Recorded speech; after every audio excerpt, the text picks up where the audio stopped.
don't sell something you can't deliver. Rather under-promise and over-deliver.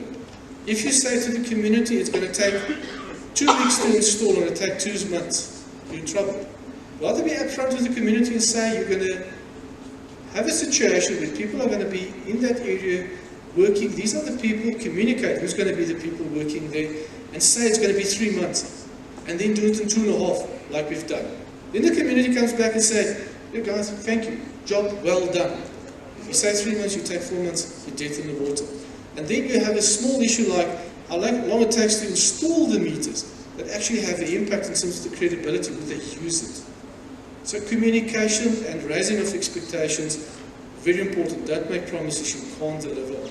I think the last one is also quite important because that is the project manager that both myself and the team from Sabata have relied heavily on. That's Johan Forster. And I can tell you, he and his team, with the people from Sabata, had to go beyond the call of duty to ensure that things are working. Because, true to nature, if you go into a new vending platform where you're going to vend prepayment water, you will have teething problems. You will have an IT system that is not collaborating, and you will have a mismatch where a meter is not registered because somebody had a little typo and it's not able to vent. Then you need to have access to a team that are on standby and that's prepared to say, "I'm not knocking out for lunch, I'm not going home, I'm staying there till I'm sure that everybody that needs to be served was served." So, in concluding, and as we go for the questions, I just want to say again thank you to the team of Sabata from a municipal perspective, because we were able to generate something that I believe in the long term is going to give a device in my municipality that's going to be able to manage water. And the reality is, if you can't produce water, it's the one commodity we can't produce. We can take the water that's there and use it responsibly and we can save water. But it's the one commodity we cannot produce. Water is either from rain, unless, and I made a joke about it, unless we start recycling Mfuleni's problems and desalinate that problems, we will not have enough water in Gauteng unless there's additional water courses built and additional capacity. So we need to get into the hard work of managing what we are consuming. And the trick is, it's not going to be the municipalities that will be effective there. In Cape Town they've learned the lesson, I'm learning it in my municipality. You need to give that ability to the public to manage their consumption. And then there needs to be that unequivocal trust that it works. And as the public buys into that trust, you have a project like we've got now in Savanna that's a resounding success and a story that we can share. Thank you.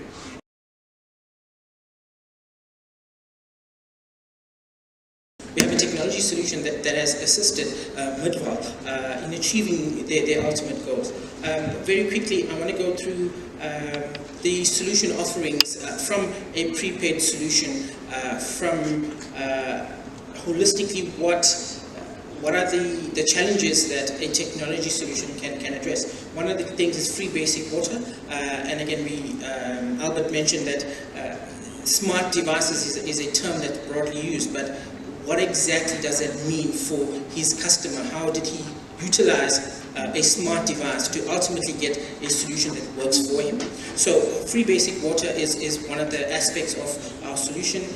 Prepayment, again, prepayment being revenue enhancement, speaking to revenue enhancement, as well as AMR. And Albert mentioned that they're utilizing the solar fixed data collector, which aggregates data from these prepayment or smart devices to a platform where he's using this data now to utilize the resources that he has available to him, and or go to the private sector to assist him with various initiatives.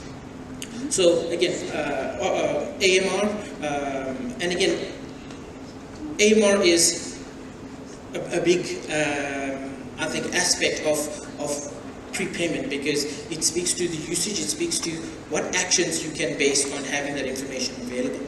Advanced metering infrastructure, and we refer to that as AMI, and the ability to control these smart devices remotely. This feature speaks to, again, managing the resources that you have and implementing processes or business processes to effectively use municipal resources as well as private sector, and getting in the right resources to ultimately get to this solution that you require. Some of the key technical features within the smart device that has been utilized is that it's an IP68 waterproof device.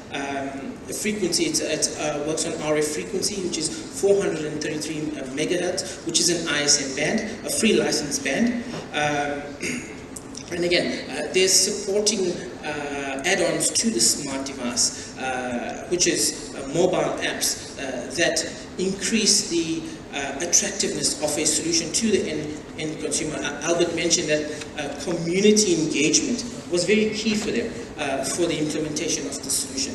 And across all projects that we see in South Africa is that community engagement has been the key for these solutions to be effective. I think Darren mentioned that well, answering the question, how is these technology solutions relevant, or how does it benefit? I think the community engagement is the key thing. There is getting the community to understand that this technology has a benefit to them. So again, yes, community engagement has been very key to the successful implementation of any technology solution. Back to the technical specifications of the smart device that was used, which is the water management device. It's a battery-powered device with up to 10 years of battery life with a replaceable battery. And again, utilizing these devices,